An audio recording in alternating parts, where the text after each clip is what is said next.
Well, good afternoon, everyone, and welcome to the HAFTARAH portion, which is the Prophets portions for this week. My name is Michelle, and it's just going to be great. We are in week 23. It is Pekudai or Pekudai, and it means accounts or countings is the main one. Depends on your Bibles, whether it's reckonings, and even in the Amplified Bible, it's called the sum.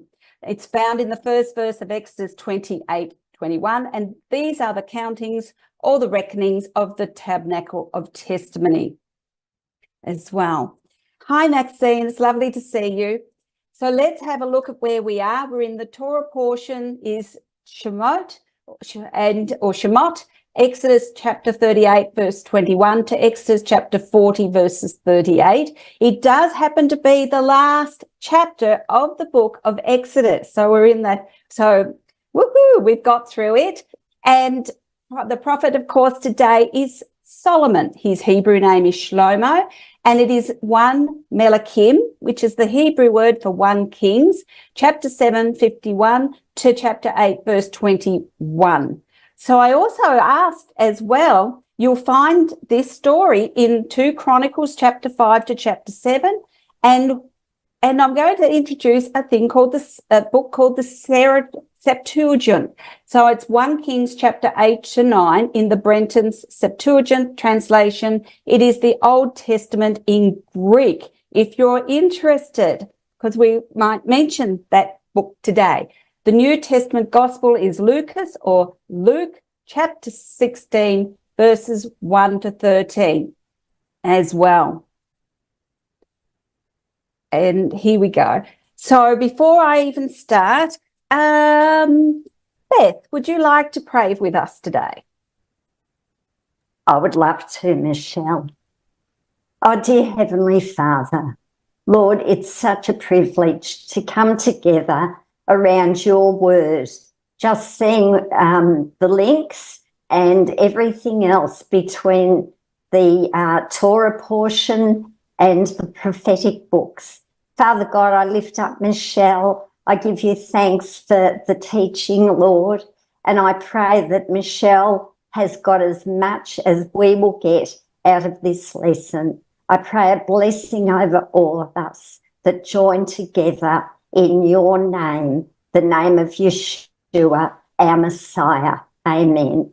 Amen. Thank you for that. It was wonderful. So they're all joined together, and it's really all about following God's instructions and faithfulness, isn't it? So in the Torah portion, we have Moses following God's instructions about putting together the tabernacle. In the Haftarah portion, we have Solomon following God's instructions from David, and actually how to build the temple and how to put it all together. And then, of course, in the New Testament, especially in verse 2 of Luke chapter 16, we have the story of the rich man who called his steward to give an account of his stewardship, and he was given instructions to bring forth his findings, his happenings with it, and his faithfulness. And he was a very clever steward, and because his master was displeased with him. But we don't find that with Moses, and we don't find it, of course, with Solomon.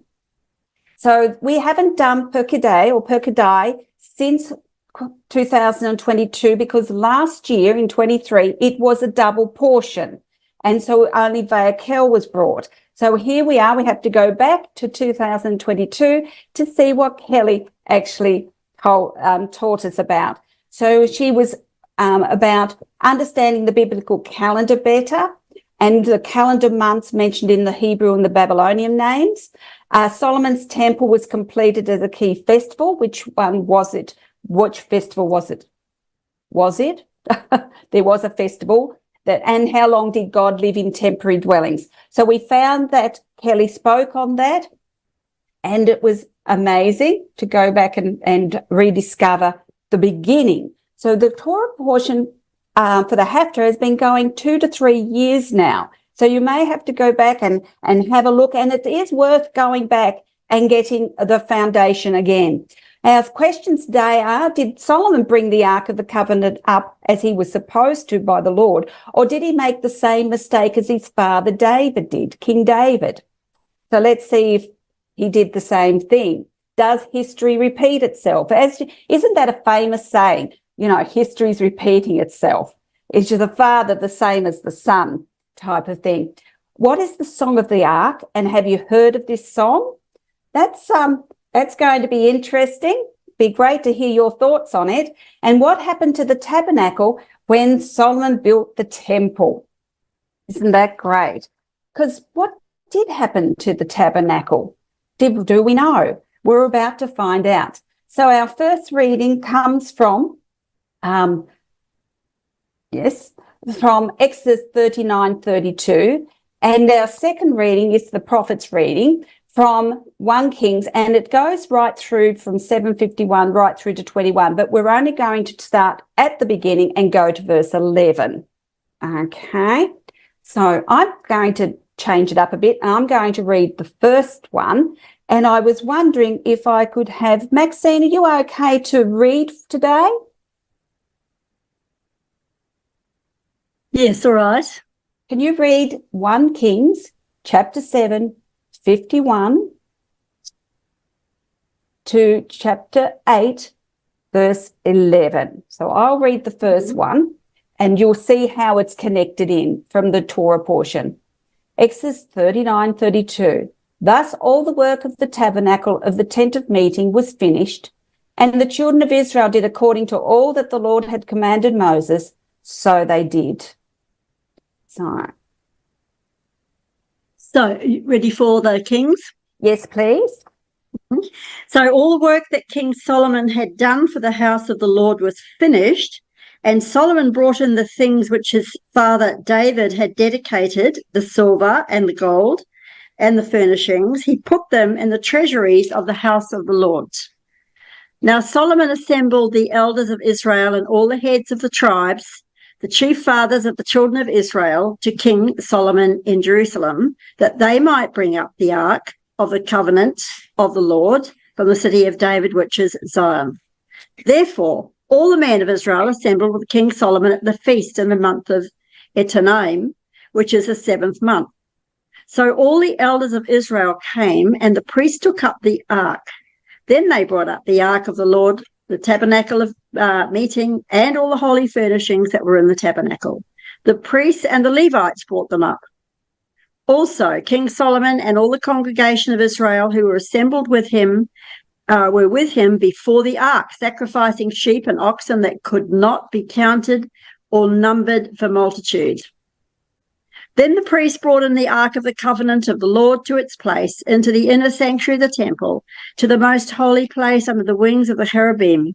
For the cherubim spread their two wings over the place of the ark, and the cherubim overshadowed the ark and its poles. The poles extended so that the ends of the poles could be seen from the holy place in front of the inner sanctuary, but they could not be seen from the outside, and they are there to this day.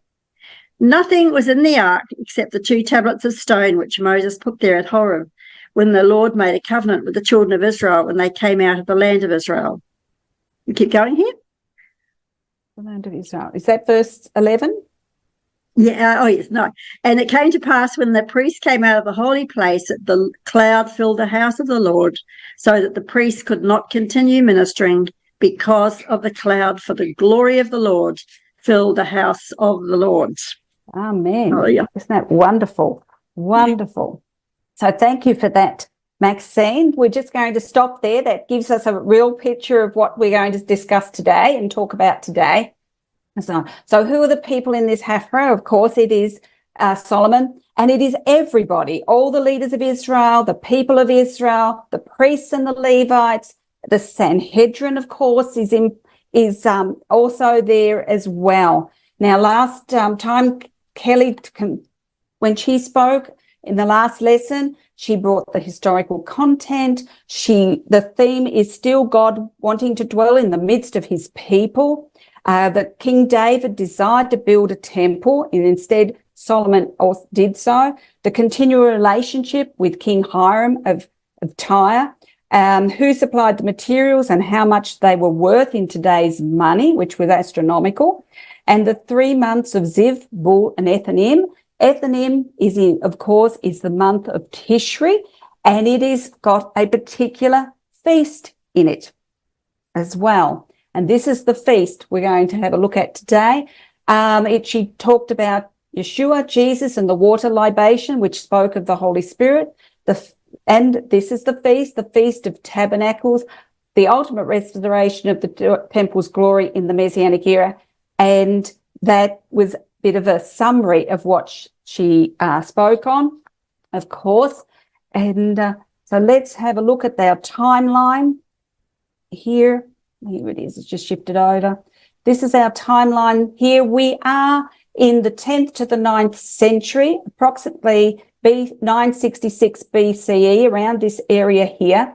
It is a united kingdom under royal rule of the tribe of Judah, Yehuda in Hebrew, and it is King Solomon is the ruler of this united kingdom. So this area here is where we are.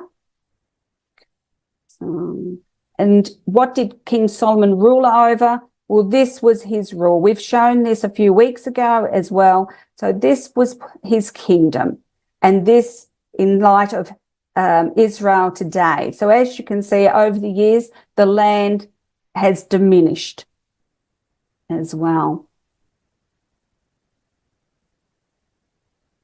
Here we go. So anybody know of the links to the Torah portion to the Haftarah?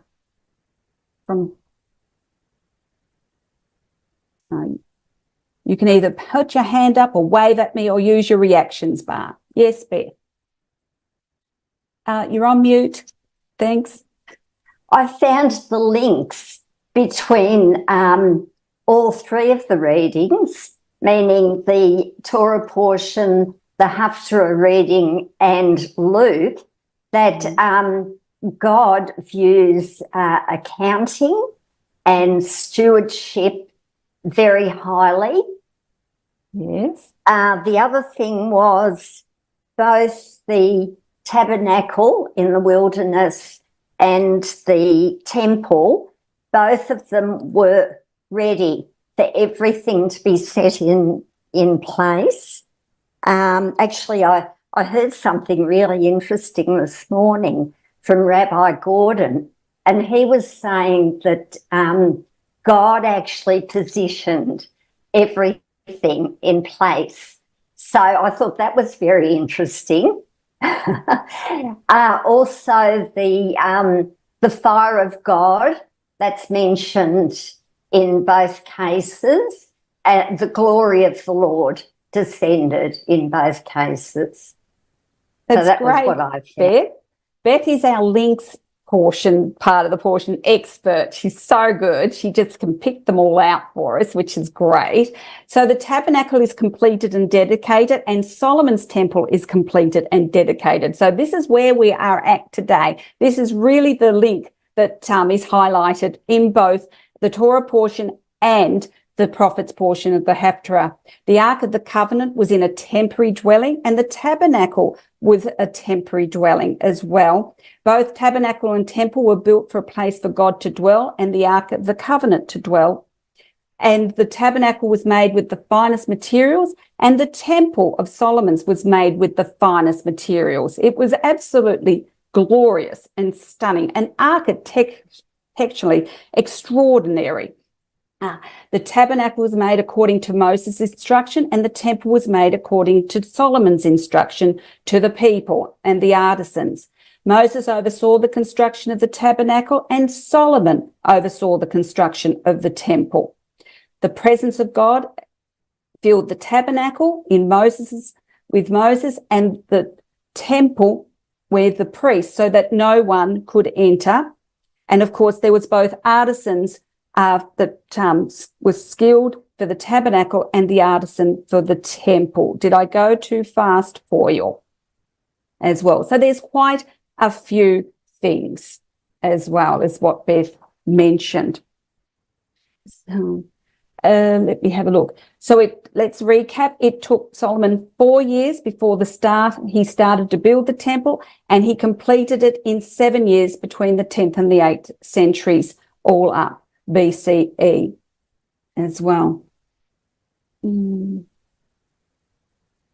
So we had the completion of the tabernacle in the wilderness was paralleled by the completion of Solomon's temple in Jerusalem. And this is where the narratives actually finish at the end of the books. So let me have a look. Solomon begins by bringing into the temple treasury the wealth that his father had accumulated for its construction and upkeep. For as he concludes, it was David who had initiated the concept of the building of this temple, and though God had not permitted him to do so with his own hands, David had unselfishly made all the preparations that he could. So David desired a house for God to live in because he looked and he saw he was in his own house, and he made all the preparations. But David was a man of war, and he was looking for a man of peace. And who knows what Solomon Jedediah means?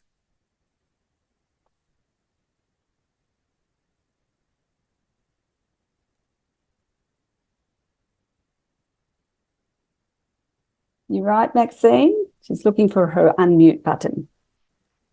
Don't realise that I didn't put my hand up. It would mean Solomon means peace or completion is the connotation of that. Jedediah is like a friend, I think. Friend of God, actually. That's great. Beloved of God or friend of God. That's right.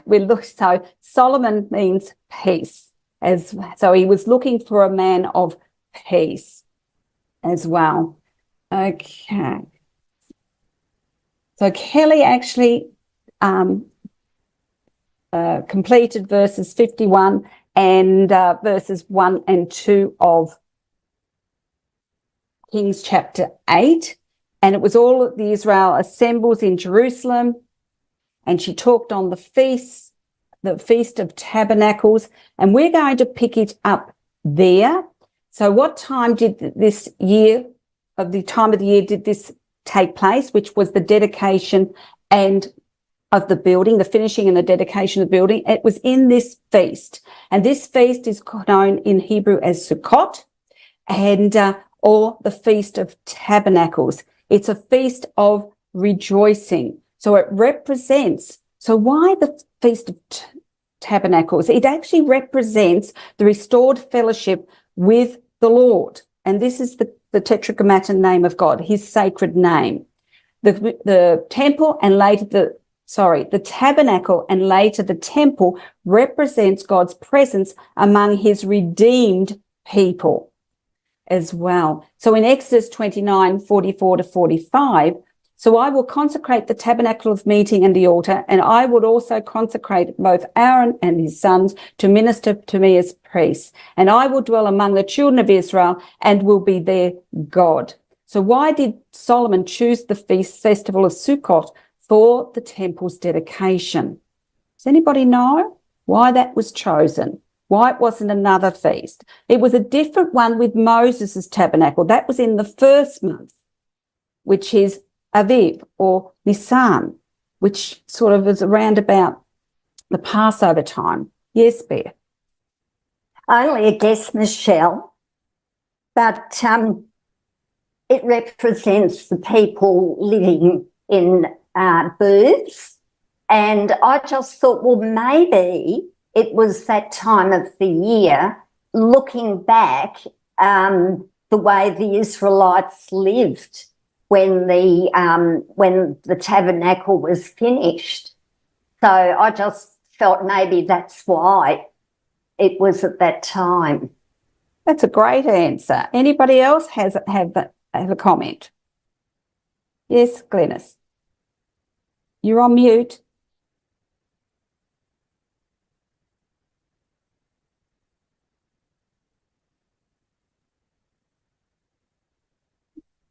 I'm trying to be a lip reader. She can't get her mute off. So Oh yeah, I've got it off now. Yeah, Right. yeah. They were living in booths, but also God was living in the building they built. You know, the tabernacle. Yep. That's great. Anybody else have any comments? Why they chose? Well, Solomon delayed dedicating the temple till the following year, till this particular time. It took 4 years to shore up his sovereignty or his rule with the people and with his allies as well. And it's a time of dedication is a time for rejoicing, isn't it? It's a time for celebration. It's a time to welcome the presence of God into his house. So the Torah commands the children of Israel to leave the comfort of their homes and take up residency in temporary shelters during the festival of Sukkot. And the festival of Sukkot also reminds the children of Israel of their 40-year wilderness in the sojourn in the wilderness, which they dwelled in booth or they dwelled in tents. And all that time too, did God dwell in a tent or a tabernacle as well. It was portable. The Solomon's temple was to be permanent in that regards. Perhaps, and what happened was perhaps Solomon sought to invoke the imagery of the sukkah for the dedication of the Lord's house. Perhaps, or he hoped to leave his permanent abode in the heavenly temple and take up residence. He wanted God to leave his heavenly abode and come and dwell in amongst them. But even his temple was a mere booth in comparison to the heavenly temple that is God's throne in the heavenly realm. And it's really interesting when we say the Lord's Prayer, we actually say, thy kingdom come, thy will be done on earth as it is in heaven, in Matthew 6, chapter 6, verse 10. And it's really, did you realize that when you actually say that you're actually going, thy kingdom come, you're actually drawing the Messianic era towards you. Thy will be done on earth as it is in heaven. And even though, and not only that the Messianic rule and reign, that you're actually talking about the world to come, because the temple of God comes down as it's done as in what's in heaven on earth. So when you actually pray, thy kingdom come, you are actually praying that the tabernacle or the temple will be set up again, that's Ezekiel's, and you will actually draw the Messiah, the one who's to come again as well. So if you just in prayer and you thought, oh, well, hallowed be thy name, thy kingdom come, you want the kingdom to come, but you're actually reaching into the future and drawing it into the present when you pray that. Otherwise, why would the disciples have said, teach us to pray? They knew how to pray. They probably prayed better than us. Here's Jesus. He knew that. They could have done the Shema. They could have done the Amidah prayer. These are the Jewish prayers. But why do that? Why say, teach us to pray? And here he is walking on this earth, and he's teaching them, let's do it this way. Why not? I know that I'm going to leave this earth. I know that I'm going to go to the cross. I'm going to die on the cross, be buried, resurrected, be the first one raised from the dead, go to be with the Father. I need to leave you with something. So how about this particular prayer? Our Father, who's in heaven, and you're drawing him close. And then he says, hallowed be his name. Well, he is the Holy One, isn't he? The Holy One of Israel. And then you say, thy kingdom come. You're drawing what is. And it gives you hope that Jesus will come again. And it begs the question, when the Messiah Jesus comes again, will his temple be dedicated on the Feast of Tabernacles, which is Sukkot?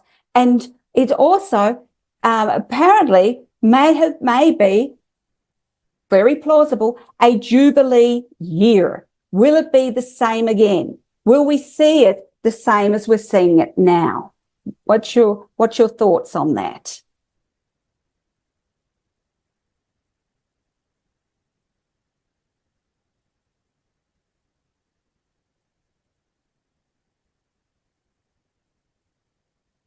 Mm.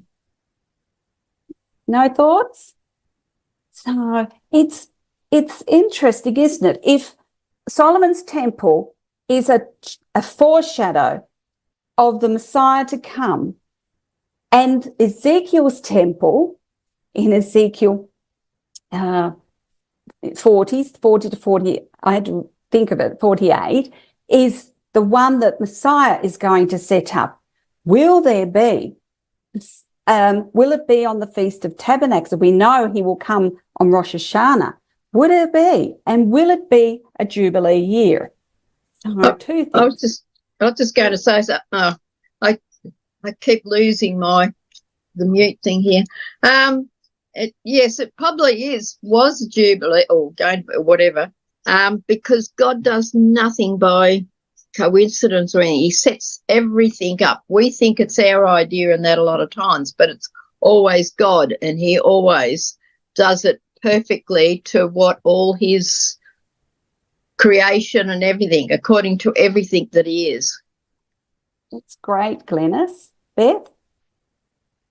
Michelle, I thought it was enlightening as far as Pastor Enoch's book goes. I thought of that. That's great. Maxine, do you have anything to say? Yeah, I didn't hear what Beth said then, actually. She was talking about Pastor Enoch Lavender's book, that he wrote a book called Oh, yes. Jubilee. I know. Okay. No, I was just going to, there's quite a strong feeling that Yeshua was actually born of Sukkot. So it fits in that pattern. And the whole thing and I was thinking before about why was the tabernacle dedicated in Nisan, first month, and the temple in Sukkot, the seventh month. Anyway, it's just that Nisan was the beginning of their journey too. And I think someone was saying something about that too. At the beginning of their journey, it was temporary. And Sukkot is a picture of the final redemption, actually, the fulfillment of redemption. So, and the temple was permanent, and that was just thought too. But the fact that Yeshua was born at Sukkot, to me, that fits quite well, actually, without being dogmatic about it. They're great thoughts, aren't they? It's wonderful to ponder, and I do have a passage out of Pastor Enoch's book called The Jubilee, Discover the End Time Mystery. The Jubilee in ancient Israel was always announced with a special sounding of the shofar or the trumpet, marking the return of the Jewish people to their tribal inheritance. And when Jesus returns and the trumpet sounds, this will also announce the Jubilee and its promised regathering of the Jewish people back to their land.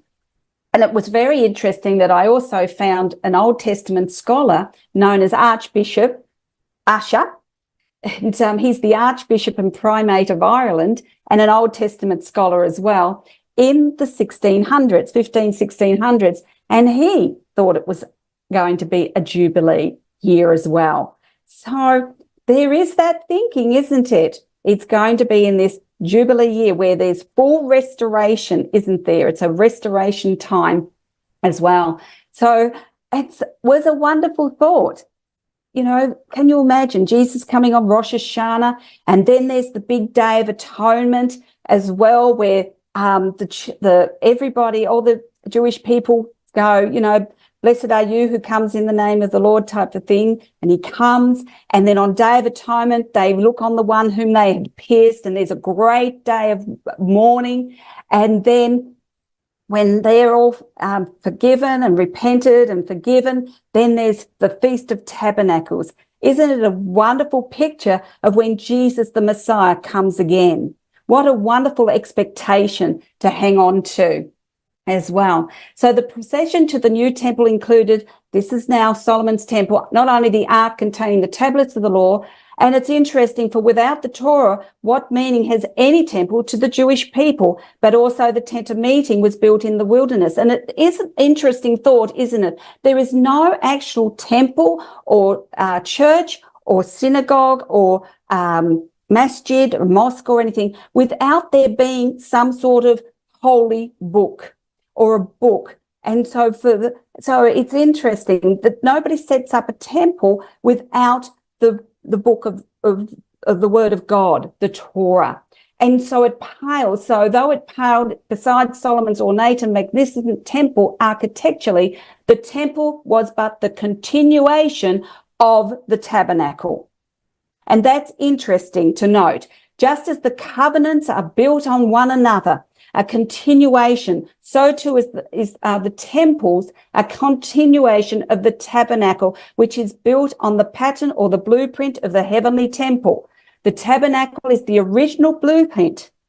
And so there's a continuation. There isn't, well, the tabernacle is finished and we've got the temple now. There's not. And we see that as we go on, that the tabernacle gets put into the treasuries of Solomon's temple. They don't get left behind. They're considered holy and are put in there. So there's this continuation. And Solomon's temple also continues to the second temple of Zerubbabel's temple, when that temple is built again on the foundations of Solomon's temple. And then there's a continuation to Ezekiel's temple, where Jesus himself comes in and will build it again in exactly the same place as was the temples before him. And so there's this continuation. There isn't this stop. And you'll see that through the annals of time and through the generations. So we see this continuation of the temples through to the Messianic era and the world to come. He is the beginning and the end, the first and the last, the Alpha and the Omega. And it's interesting to understand the Hebrew words for beginning and end. They are Aleph and Tav, and these are the Hebrew first and last letters of the Hebrew alphabet. And so it says that in the beginning, God created Aleph and Tav, the beginning and the end. And the Aleph represents God, the one, the first and the beginning. And the Tav represents time itself, which has a beginning and an end. And in between is God's story. And it says that as the Ark of the Covenant is put into the temple, it exists in time as well as space, both naturally and spiritually. So that's how it is. That too deep for everybody? That's how it works. And I just was like, wow, isn't it wonderful that he stretches through time, through space, and he's the beginning and the end. So let's move on. So, Carrie, could I have you read 1 Kings 8 verse 3, please?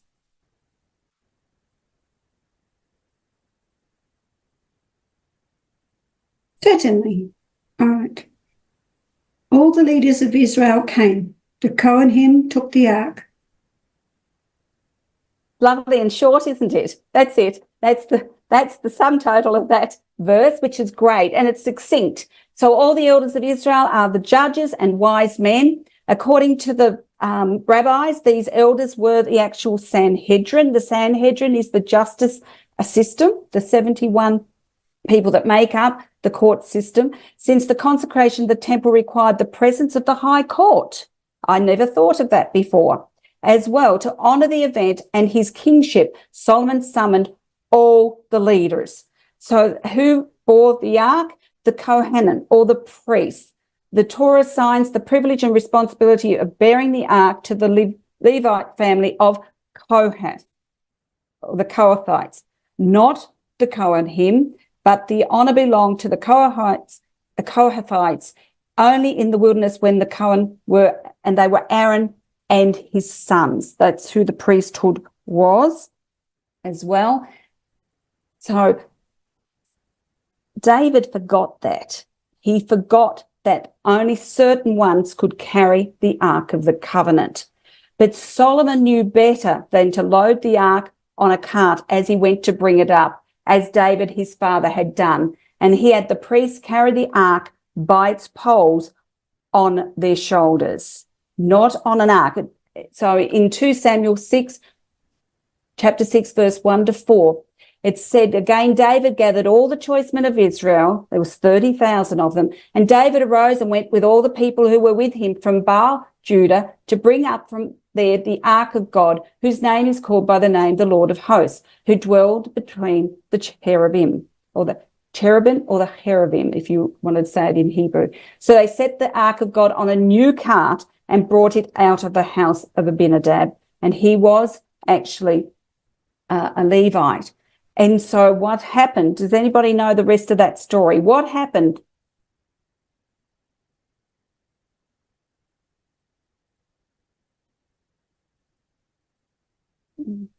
Yes, Beth. The ark began to topple, and some of the men reached out to stop it falling, and they were struck down. That's right. So this is what happened to David, because he didn't bring the ark up the correct way. And so the Levites carried the ark from its up to the temple and then handed it off to the priest. There was a certain process that the priesthood had to follow, and it had to be overseen. In David's jubilation to get the ark to Jerusalem, he actually did it his way. But it wasn't until he was pulled up on it through the death of Uzzah that he realized his mistake, and that he had to go and find out how the Ark of the Covenant had to be carried. And it had to be carried on the shoulders of the priests. And in Numbers chapter 7, verses 6 to 9, so Moses took the carts and the oxen and gave them to the Levites, 2 carts and 4 oxen. So he sort of had it right, didn't he? He knew that there was carts involved, but he didn't actually know what for, because he hadn't read up on his word. And he gave them to the sons of Gershon according to their service, and the 4 carts and 8 oxen he gave to the sons of Merari according to their service under the authority of Ithamar, the son of Aaron the high priest. But to the sons of Kohath he gave none, because theirs was the service of the holy things which they carried on their shoulders. So the Ark of the Covenant is holy. And it's the holy, it had to be carried on the shoulders of the priests. And let me show you. So, let's go there. Let me go up. So here we have a picture of all the places that the ark had to went. And I'm just looking. The Ark of the Covenant. There, this one. So here we had the Levitical family from the tribe of Levi, and here we had the 3 sons of Levi, and here we have Amram, who bore Aaron, Moses, and of course the daughter, which is Miriam.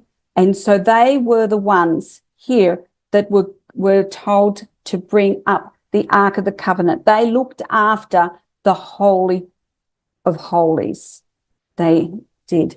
So, and we see this story also in 2 Chronicles 5, chapter 1, verses 9 as well, where so all the work, verse 5, that Solomon had done for the house of the Lord was finished. So we see a second story telling of this passage of scripture. And Solomon brought in the things which his father David had dedicated, the silver, the gold, and all the furnishings, and he put them in the treasuries of the house. And now Solomon assembled the elders of Israel and all the heads of the tribes. And it says that in there, and you can read that as well. And he brought up the ark, the tabernacle of meeting, and all the holy furnishings that were in the tabernacle. The priests and the Levites brought them up. Nobody else was to bring them up. So here we see Solomon following the exact instructions of God, just like we see Moses following the exact instructions of God as well. Any comments? Any questions? No? Okay. So this is how precious this ark is. So the ark was, everything had to be prepared. So in the wilderness, the tabernacle all had to be prepared first. And so we have Gershon and Merari, I might have those around the wrong way, take the furnishings first, and then when it's the tabernacle is all set up, then in comes the Ark of the Covenant. Here we see that the Solomon's temple is already built and there's no furnishings to be brought up because it's a permanent fixture, it's a permanent structure, and in comes the Ark of the Covenant. And who rests between the cherubim? Yes, Maxine. God said he dwells between the wings of the cherubim. Exactly. He is being brought up. It's amazing. It is wonderful, isn't it? It is just wonderful. And there would be fanfare as well. And we can see that Solomon is grabbing every person there and they're coming along. It's like this is a joyous celebration where the ark will go before us. The presence of God once again will go before us, just like it was in the wilderness where God went before them. The cloud lifted and went before them as well. And then it would go behind them to actually be their rear guard to protect. And here we are, away the ark is going up to the mountain of the Lord as well. And so there is this thing, we've come to it according to Numbers 10:33-34. So they departed from the mountain of the Lord on the journey. This is in the Ark of the Covenant of 3 days. And the Ark of the Covenant of the Lord went before them for 3 days' journey to search out a resting place for them. And the cloud of the Lord was above them by day when they went out from the camp. Now, it's interesting that I was talking about the Song of the Ark. We had the Song of Miriam, we had the Song of Moses, and it's not actually mentioned in directly in the Bible as well. But I thought how interesting, in the days of the wilderness, gave testimony to its function. So let's see what happened when the ark went out. In Numbers 10:35-36, it says, when the ark set out, Moses would say, "Rise up, O Lord, may your enemies be scattered, and let those who hate you flee before you." And when it halted, he would say, "Return, O Lord, to the countless thousands of Israel." How wonderful. And to have that announced when the ark is going up. And it doesn't say if Solomon said the same thing, but did David say the same thing? Well, according to Psalm 68, verses 1-3, and it is in the Septuagint, it's Psalm 67, which is the Greek Old Testament. And it's, so if you have a Hebrew Bible, you'll find to the chief musician, a Psalm of David, a song is the first verse. But in the Christian version, you'll see it starts with "Let God arise." So let's look at this. Moses says, "Rise up, O Lord." David says, "Let God arise and let his enemies be scattered." He's saying exactly the same thing. So could David have been saying that when the ark was moved that day? And he moved it up towards Jerusalem. And so this is a song. And it says, "Let those who hate him flee before him, as smoke is driven away. So drive them away, as wax melts before the fire. So let the wicked perish at the presence of God. But let the righteous be glad. Let them rejoice before God, yet let them rejoice exceedingly."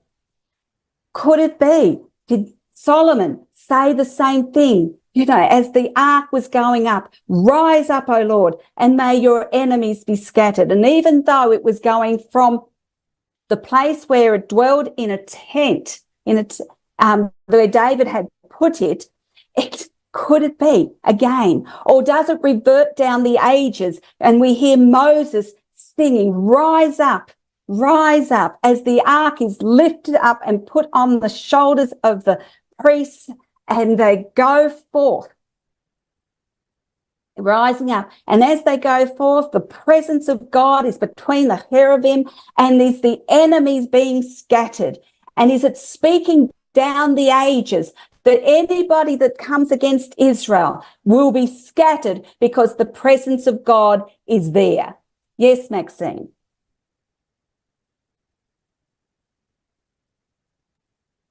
Well, look, people might know this, but in the Shabbat, in the services, prayer services in the synagogue, when they take the scroll, the Torah scroll, out from the ark and hold it up, that's exactly what they say. Arise, O Lord, let your enemies be scattered. I think it's a very powerful moment, I used to find.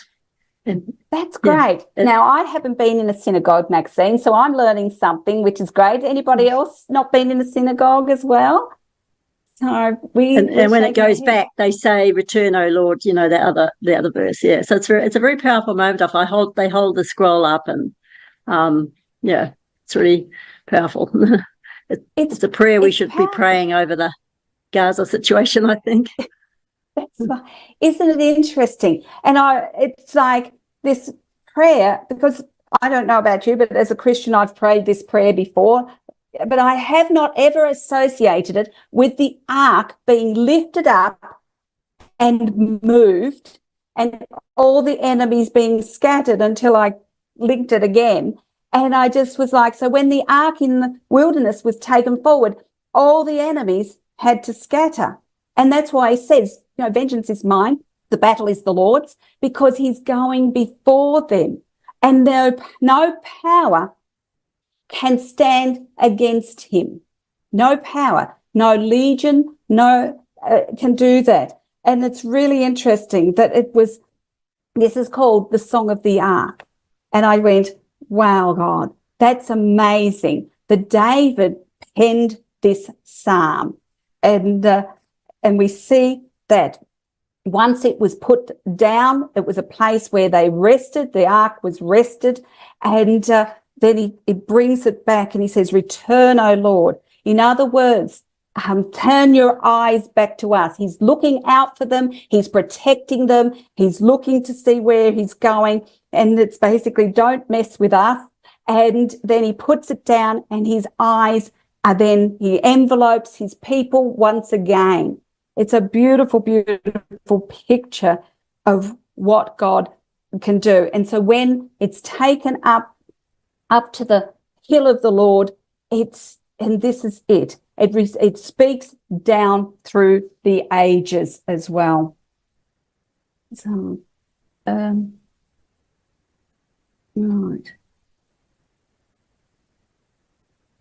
Jennifer, do you have anything to say? Any comments?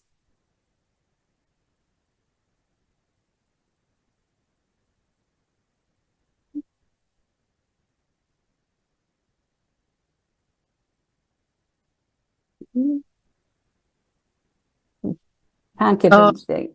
Yeah, okay. No, it's just as with Psalm 68, just on my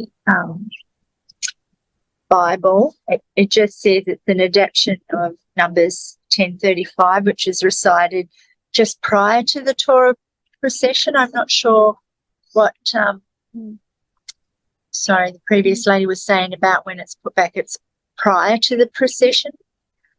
Okay. Yes, she's right. When they take it out, then they process it around the synagogue. Yes. Yeah. So it's actually prior.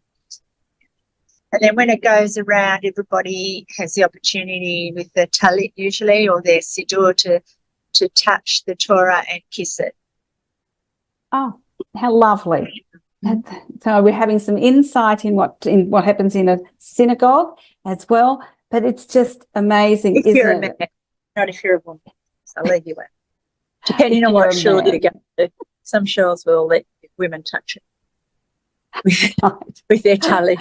Or with their siddur. You don't touch it with your hand. No, you touch it with something else. That's great to know, isn't it? So yes, so it happened like everything went out. Everyone went out in Mount Sinai. So once they left Mount Sinai, everybody went out in order.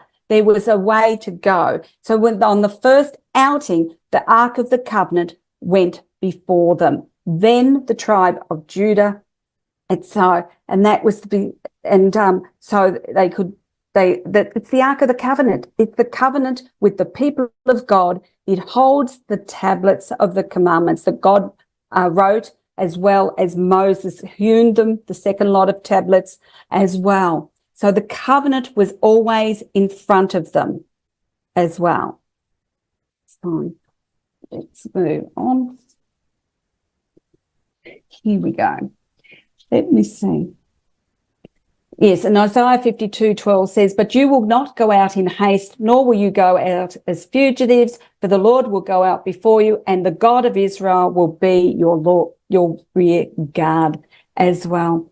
And so we would see these silver trumpets in the wilderness, blown by the sons of Aaron, the priests. The Ark Covenant will be risen up before the people, and the presence of God went. And it was interesting that it was a 3-day journey for them to look for a place for the ark to rest. And this whole picture of the rest was only ever temporary. The Ark of the Covenant it rested. There was years where they rested, but it was temporary. They still dwelt in booths or tents. The Ark of the Covenant was in a dwelling a tabernacle that moved, and there always was looking for the promised land, the land where they could move and be in permanent abode. Along with the tabernacle, the presence of God was guiding them all the way. And the Ark of the Covenant, this amazing piece of furniture which housed God's covenant and his presence among the cherubim, was looking for somewhere permanent to rest, that they didn't have to leave again. And even today, there is no temple and there is no Ark of the Covenant. The people have been scattered, and it's looking to go back to the land of Israel again, the land of permanence, for a temple that will be permanent. And it's wonderful where the Ark of the Covenant, will it be there again? Will we see that in Ezekiel's temple when the Messiah comes again? Will the Ark of the Covenant be again on the holy hill of Mount Zion as well? So we look at that and we think of things like when the bird came out of Noah's Ark, there was no rest for them. So we see that there is this restlessness, if you like, that we shouldn't get comfortable, even though the Jewish people are outside of the land of Israel as well as inside the land of Israel. There isn't any rest. There isn't any peace. There is a desire to be permanent, to have God dwell among them permanently. And this is the first permanent fixture, is this temple where the Ark of the Covenant can dwell for a time of peace, which is a foreshadow of the Messianic era to come, when the Messiah, the one who is the Prince of Peace, will come, put his foot on the Mount of Olives, walk down through the Kidron Valley, through the Golden Gate, the East Gate, the King's Gate, and sit on the throne as the Son of David, and there will be 1,000 years of peace. So this is a foreshadow of what is to come. And even in this time, it was only temporary, because as long as the children of Israel were obedient to the Lord, peace reigned. As long as they obeyed, they didn't fall into idolatry, which King Solomon did, then peace would rule and reign. And even Solomon thought that this was to be a permanent structure. And so we see that rest. We see that there was no rest for the birds when they came out of the Ark of the Covenant. They returned, and then the doves finally found land that was dry. And then when Jesus came in the first century as the promised Messiah, he came, and the dove rested on him, and it remained, according to John chapter 1, verse 32. And John bore witness, this is John the Baptist, saying, I saw the Spirit descending from heaven like a dove, and he remained upon him. Surely this was going to be the Son of David that was going to free them and bring peace and rule and reign in that day. There was no ark in the temple in Jesus's time, by the way. And so once again, there was going to be no rest because Jesus prophesied the destruction of Zerubbabel's temple, which was in AD 70. So there was no rest. And yet we left with a picture of the Sabbath, from Friday night to Saturday night, which is a picture of rest.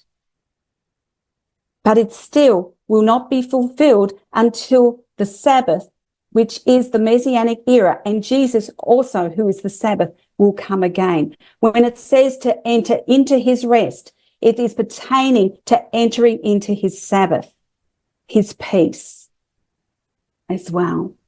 Any comments, any thoughts? Well, we have a few minutes. No.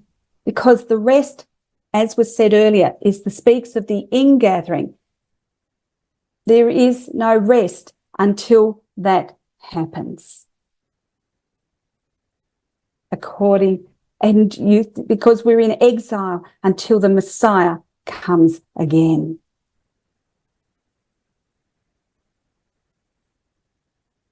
Any thoughts about the priests carrying the ark on the shoulders?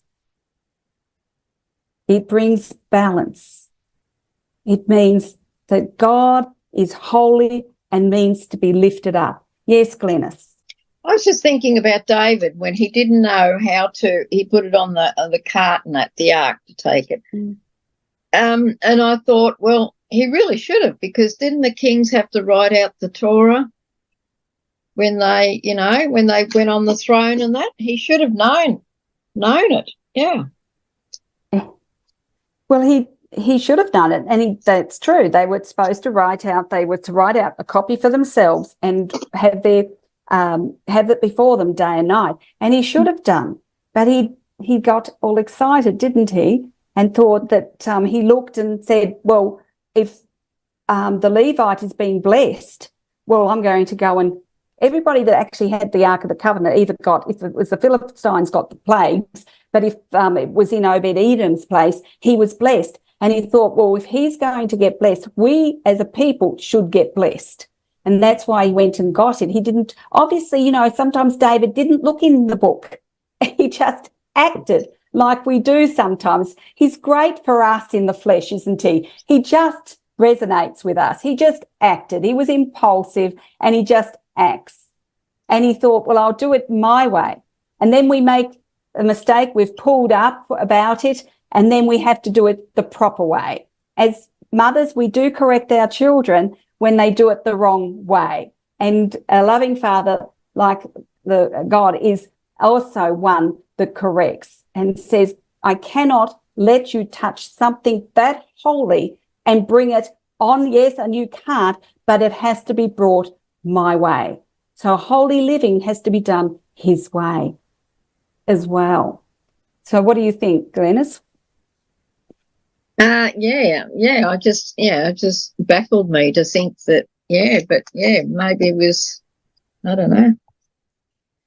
It makes us like us, doesn't it? As you said, we do the same things. So we're human. Yep.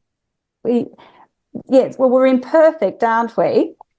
Until we are immortal, we're imperfect, and we don't always operate in the spirit. We operate a lot of the time in the flesh, and we just do things without thinking about how we should have done it in the first place. And if we don't make mistakes, we don't learn. And we cannot identify with a perfect person. We identify with an imperfect person, and he was perfect. This king was imperfect, and just like you and I. Yes, Jennifer. In that other reading that you gave us, Michelle, in 2 Chronicles, can you still hear me? Someone's trying to call me. Are you right? You can hear me good. In 2 Chronicles 6:36. If they sin against you, for there's no one who doesn't sin. You're angry with them, hand them over so they will carry them off. And then if you come back to your senses, then you'll be taken back into the fold. So, we're all going to make mistakes. I mean, I think that's the answer to what Glenys was saying. And even King David, didn't get it right. Well, we know that. He made lots of mistakes. Yeah. I think the lesson is we've got to ask God before we do it, and we do the other way around. That's great. And on that note, Glenys has finished the lesson for us. So thank you very much for joining us. It's been great. And don't forget to join us tomorrow, Saturday, for the TorahPortion.org with Pastor Greg Cumming, 9:30 a.m. to 11 a.m. Australian Eastern Standard Time. God bless. God bless you.